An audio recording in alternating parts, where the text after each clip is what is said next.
चलिए lecture number 4 start करते हैं। आप सभी ने मानक विचलन सीखा लास्ट क्लास में, ठीक है।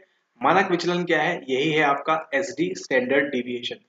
हमेशा ध्यान रखेंगे वेशलर की एडल्ट इंटेलिजेंस स्केल के अंतर्गत आपका स्टैंडर्ड डिविएशन यानी कि मानक विचलन क्या होगा, आपका हमेशा 15 होगा। इस बात का आप ध्यान रखेंगे।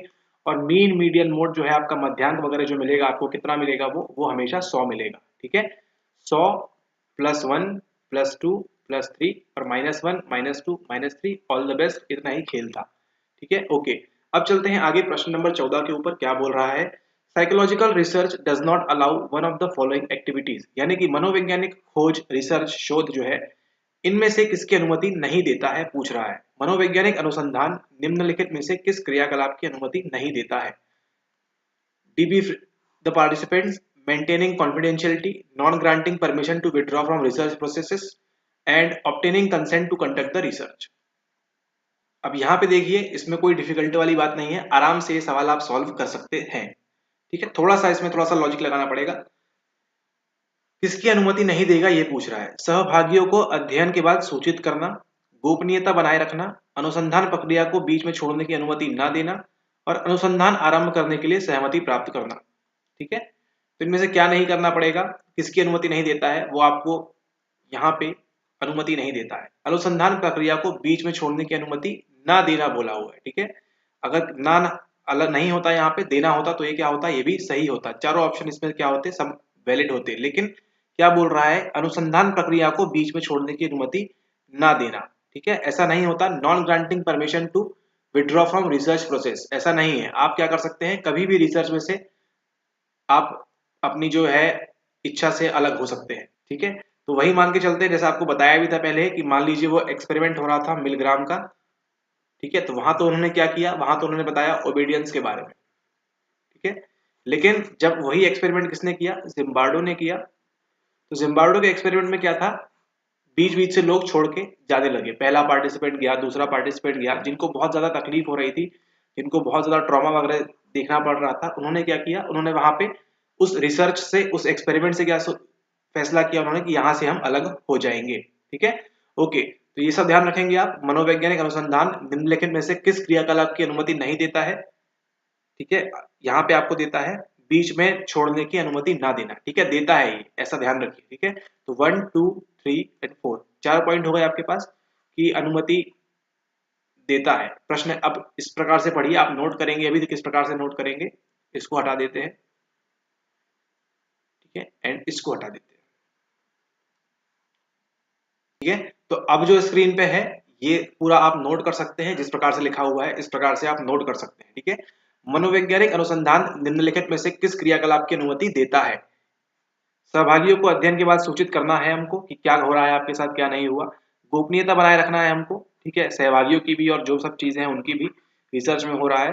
अनुसंधान प्रक्रिया को बीच में छोड़ने की अनुमति देना, अनुमति बिल्कुल मिलती है बीच में छोड़ने की।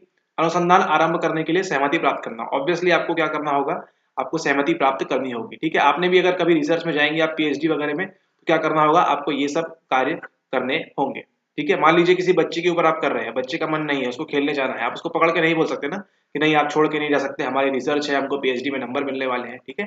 ऐसा बिल्कुल नहीं होगा।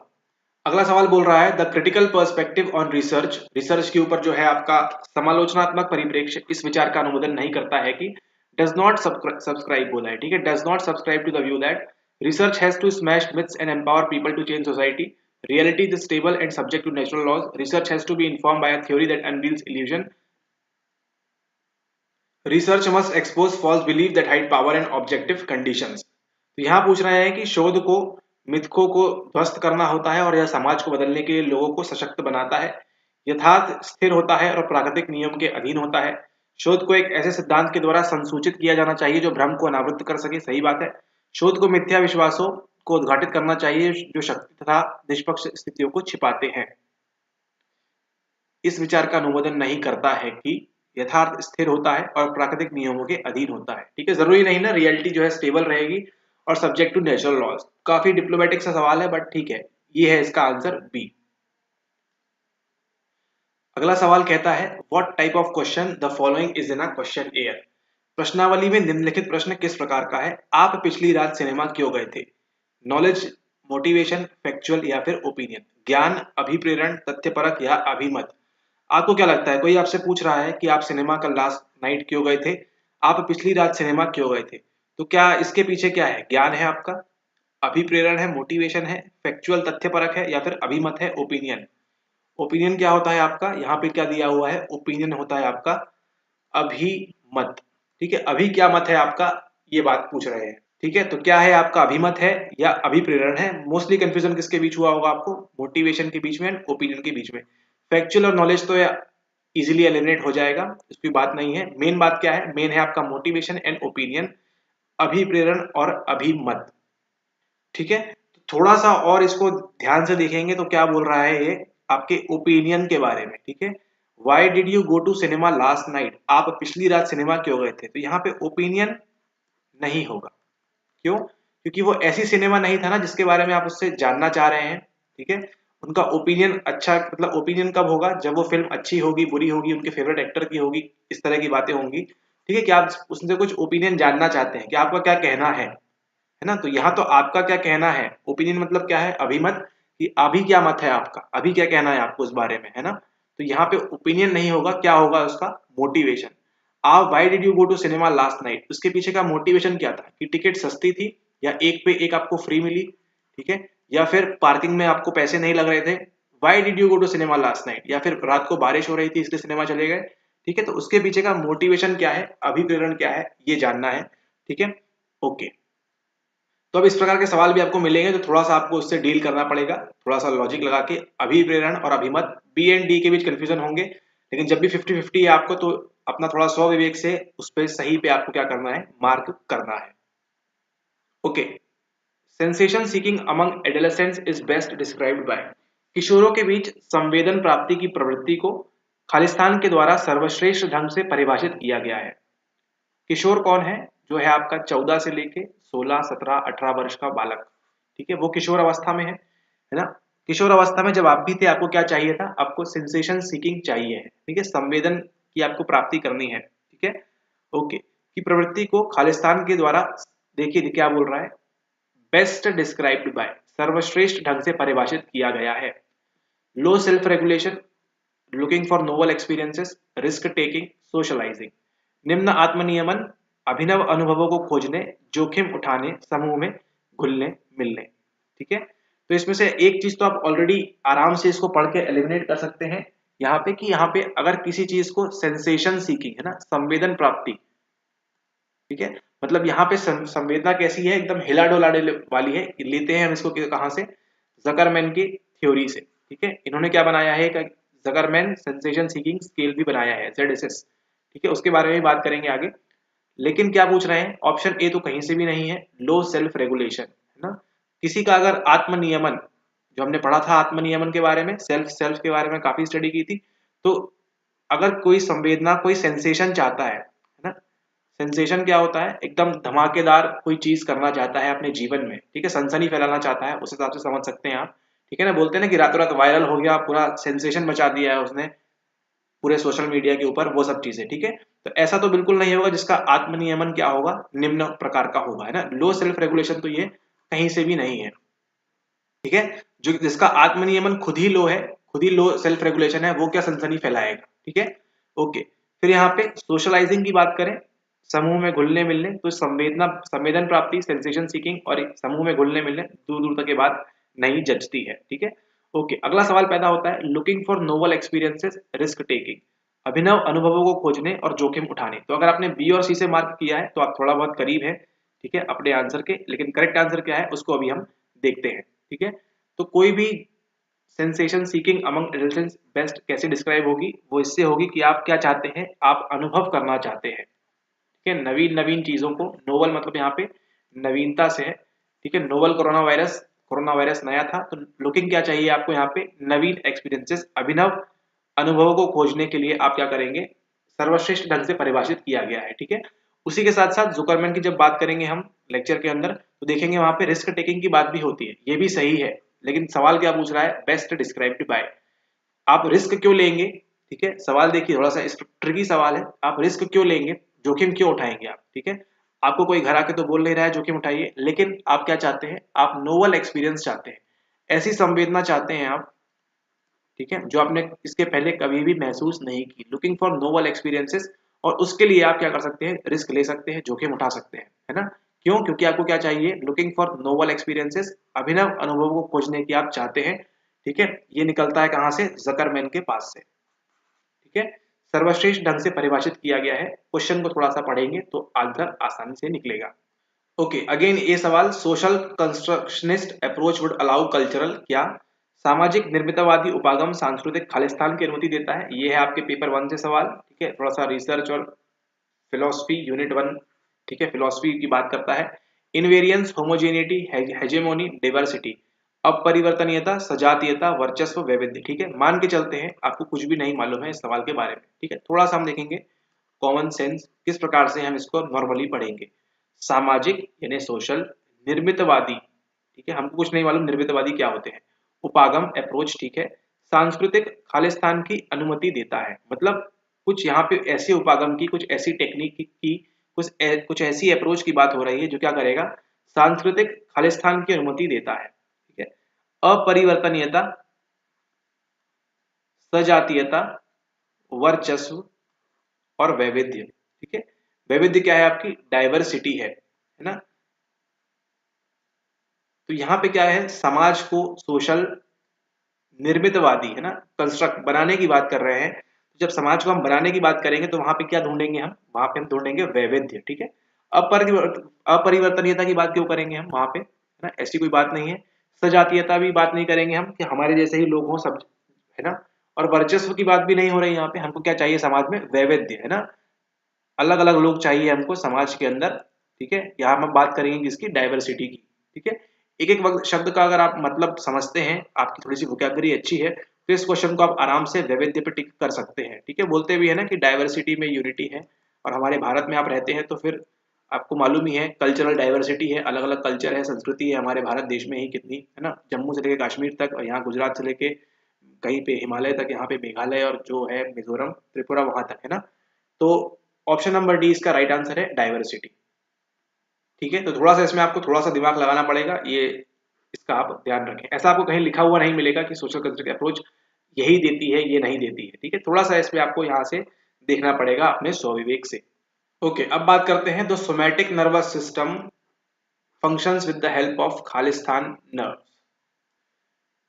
Option A cranial, option B spinal, option C cranial and spinal, option D ganglionic neurons and cranial. Unit 4 किया है अच्छे से, इसमें कोई भी आके आपका सवाल गलत नहीं कर सकता, आप ऑलरेडी उस पर राइट पे ट्रिक करेंगे।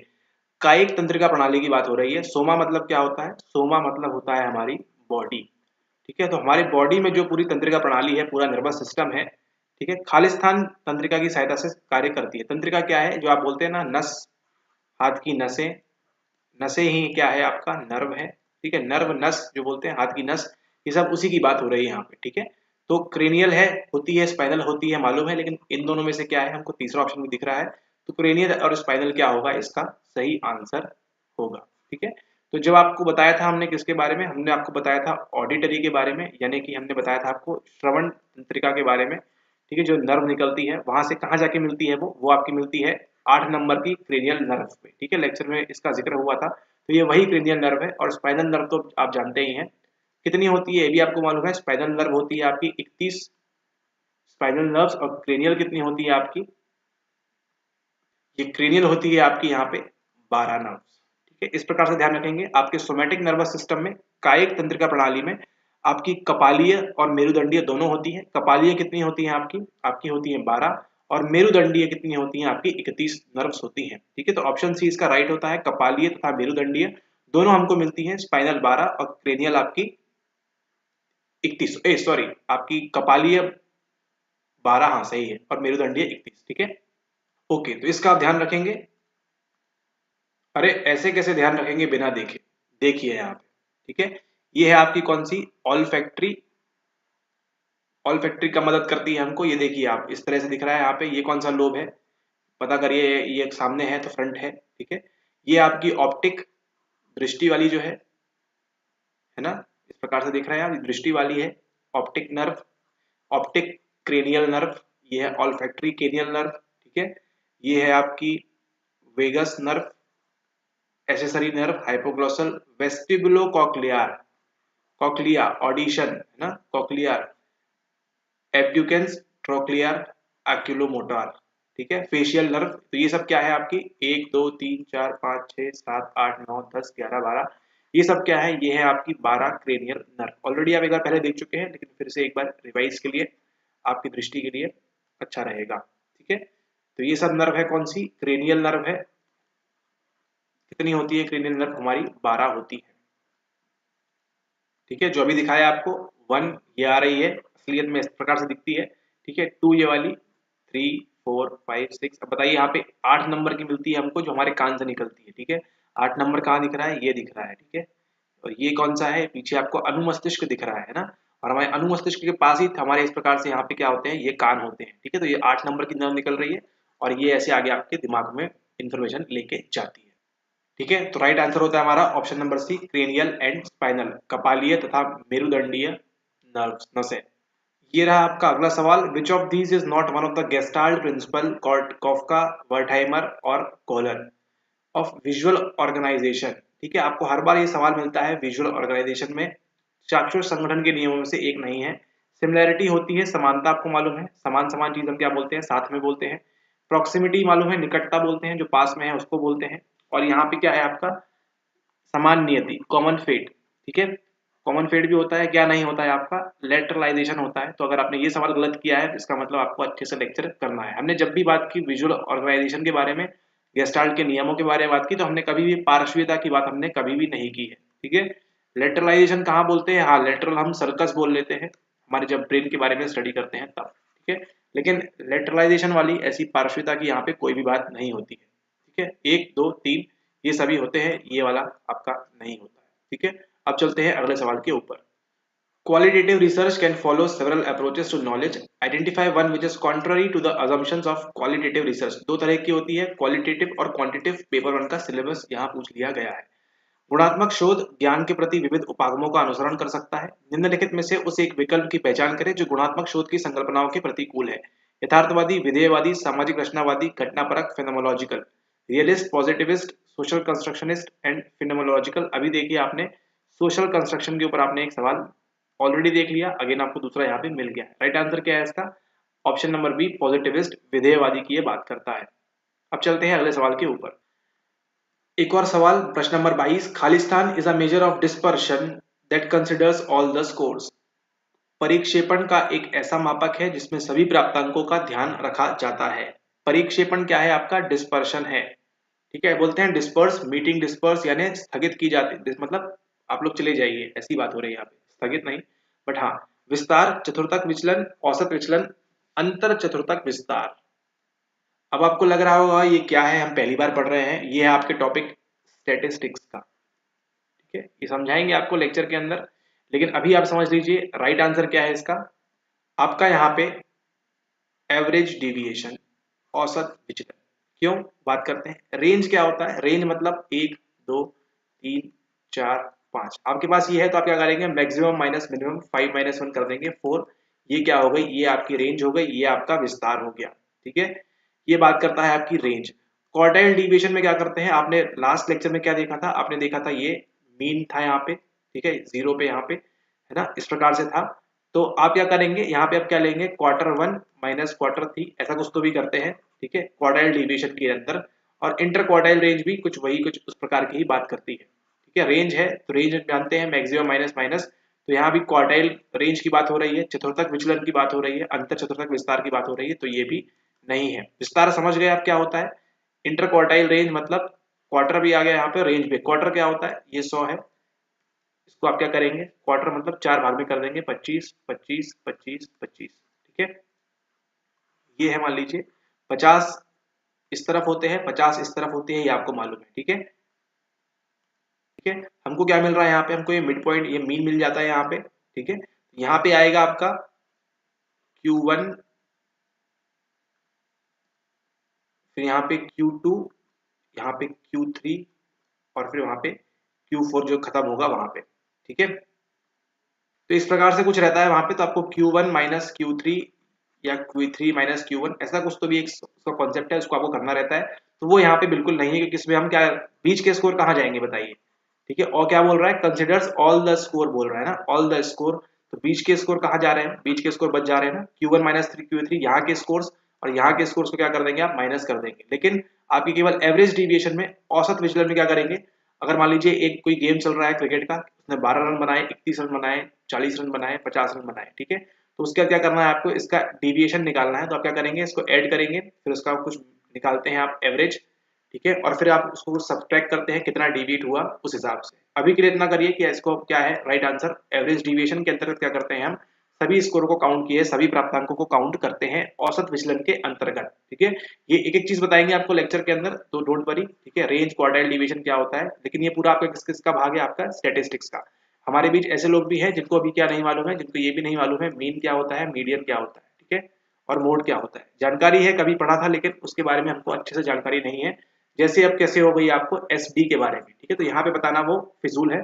इसलिए अब चलते हैं अगले प्रश्न के ऊपर। ओके, गार्डनर की बात हो रही है, इंट्रापर्सनल राइट आंसर है, अंतःवैयक्तिक बुद्धि इसका राइट आंसर है। नेचुरल में किसकी बात करेंगे, बॉटनिस्ट बात करेंगे। इंटरपर्सनल की बात कौन करेगा, और लिंग्विस्टिक वाले किसकी बात करेंगे, यहाँ पे भाषा की बात करेंगे। सिंपल सा आंसर है इसका, इंट्रापर्सनल, अलग से कुछ भी नहीं करना है। यहाँ पे क्या पूछ रहा है, by what symbol the standardised regression coefficient is usually depicted. मानकीकृत समाश्रयण गुणांक, मानकीकृत समाश्रयण गुणांक को सामान्यतः किस प्रतीक द्वारा व्यक्त किया जाता है, आपके इस वाले बीटा के द्वारा किया जाता है। ठीक है, इतना याद रख लीजिए। किसकी बात हो रही है, रिग्रेशन कोएफिशिएंट की बात हो रही है। ठीक है, आप इस चीज को ध्यान रखेंगे। आपका जो मानकीकृत समाश्रयण गुणांक है, इसको हम कैसे प्रतीक किया डिनोट करते हैं, हम इसको बीटा से डिनोट करते हैं। ठीक है, जिसमें क्या होता है, जब आपका एक वेरिएबल होता है, उसके ऊपर नीचे जाने से क्या करते हैं, उसको गुणा करते हैं, मल्टीप्लाई करते हैं। वो है हमारा यूनिट 2 का सब्जेक्ट। अब चलते हैं अगले सवाल के ऊपर। अब यहाँ पे पूछ रहा है प्रश्न नंबर 25 के अंदर, क्रिस्टलाइज इंटेलिजेंस इंक्लूड, क्रिस्टलीकृत बुद्धि में शामिल है, लर्नड नॉलेज एंड स्किल्स होती हैं, अर्जित ज्ञान और कौशल होता है। इसके साथ दूसरा क्या होता है, क्रिस्टल के साथ हमको मिलता है फ्लूइड इंटेलिजेंस, यानी कि तरल बुद्धि। इसमें क्या करते हैं, जो आप नवीन चीज सीखते जाते हैं, नए आइडियाज, उसकी बात यहाँ पे होती है। संवेगात्मक कौशल यहाँ कुछ भी नहीं है। अब सारी चिंतन यहाँ पे बात नहीं, देखिए कंफ्यूज क्यों कर रहा है आपको, कंफ्यूज इसलिए कर रहा है क्योंकि क्रिस्टलीकृत बोल रहा है, क्रिस्टलीकृत बुद्धि बोल रहा है, और यहाँ क्रिस्टलाइज इंटेलिजेंस बोल रहा है। आपको कंफ्यूज कर रहा है किससे, वो कर रहा है कंफ्यूज आपकी क्रिएटिविटी से। ठीक है, सारे ऑप्शंस देखिएगा अभी, नोवल आइडियाज क्रिएटिविटी में जाते हैं, डाइवर्जेंट थिंकिंग, अब सारी चिंतन रटा दिया है आपको, क्रिएटिविटी में जाएगा। इमोशनल स्किल्स भी, इमोशनल इंटेलिजेंस की बात थोड़ा कर रहा है यहाँ पे, क्रिएटिविटी डायरेक्ट नहीं कर रहा, बट फिर भी ठीक है, इमोशनल स्किल्स की बात कर रहा है। इनमें से कुछ भी नहीं है। राइट आंसर क्या है, लर्नड नॉलेज एंड स्किल्स। हमको किसने दिया है, ये हमको दिया है केटल ने। ठीक है, ओके, फ्लूइड इंटेलिजेंस और हमारा क्रिस्टलीकृत इंटेलिजेंस। हिंदी में देखेंगे, शब्द सीधा है, ऑप्शन ए राइट मार के आगे चलते हैं। ओके, अगला प्रश्न है प्रश्न नंबर 26। पावलो ने एक घंटी बजाई और 2 मिनट के बाद, सीधा सीधा ट्रेस का उदाहरण है ये। ठीक है, डिले की बात नहीं है, बैकवर्ड नहीं है, फॉरवर्ड नहीं है, सीधे सीधे किसका उदाहरण है ये, सीधे सीधे ट्रेस का उदाहरण है। 2 मिनट के बाद कुत्ते के सामने मांस चूर्ण की एक प्लेट प्रस्तुत की गई। हम इस व्यवस्था को कैसे कहेंगे, अवशेष, है ना, क्योंकि अभी क्या है वहां पे 2 मिनट्स बाद, अनुबंधन के रूप में परिभाषित करेंगे। विलंब नहीं है, अवशेष है ये। ठीक है, विलंब में क्या होता है, आपको तुरंत दे दिया जाता है चंद सेकंड के अंदर, लेकिन यहाँ समय कितना है, यहाँ पे 2 मिनट्स है। ना ही ये फॉरवर्ड है, ना ही ये बैकवर्ड है। कैसे याद रखना है आपको बताया है, निमोनिक दिया है डी टी एस बी, इस ऑर्डर में चलता है आपका हाई से लो। मतलब यहाँ पे अनुबंधन सबसे फास्ट होगा डिले में, और सबसे कम किस में होगा, बैकवर्ड में। अनुबंधन की बात हो रही है, यानी कि कंडीशनिंग की। निमोनिक आपको बताया था लेक्चर के अंदर, DTSB, उसको आप ध्यान रखेंगे। इस लेक्चर के बाद हो सकता है यहाँ पे हम कुछ कंफ्यूज हो गए हो, बट आप एक बार जाके क्या करेंगे, वो लेक्चर को देखेंगे जहाँ पे इस निमोनिक की बात की गई थी, हाई टू लो वाले। ऑलराइट, ठीक है, अब चलते हैं अगले सवाल के ऊपर। ये है आपका अगला सवाल, emotionally arousing stimuli have also found to lead to amnesia even though no physical damage to brain structure related to memory have occurred. ठीक है, ऐसा पता चला है कि संवेगात्मक रूप से उत्तेजना उत्पन्न करने वाले उद्दीपक से स्मृति लोप हो जाता है। यद्यपि स्मृति से संबंध मस्तिष्क संरचनाओं में कोई भौतिक क्षति नहीं पाई गई, मतलब एक्सीडेंट वगैरह यहाँ पे कुछ भी नहीं हुआ है। इसका संकेत निम्नलिखित में से किससे है, गैर शाब्दिक संकेत उपयोग सिद्धांत, अभिघात पूर्व स्मृति लोप, मिथ्या रचना और क्षणदीप स्मृति दमन। Flash bulb memory repression, refresh कब करते हैं मेमोरी, मालूम है आपको? क्या आपको लग रहा है ये प्रश्न पढ़ने के बाद यहाँ पे किसी प्रकार का दमन हो रहा है स्मृति का? नहीं। क्या यहाँ भी कुछ कॉन्फेबुलेशंस कब होता है, हमको ये देखने मिलता है हमको कॉर्साकॉफ्स सिंड्रोम के अंदर। ठीक है, कॉन्फेबुलेशंस हो रहे हैं क्या यहाँ पे, मिथ्या रचना हो रही है क्या यहाँ पे, मिथ्या मतलब कुछ मनगढ़ंत कहानी आप अपनी स्मृति में रच रहे हैं क्या, ऐसा भी नहीं हो रहा है।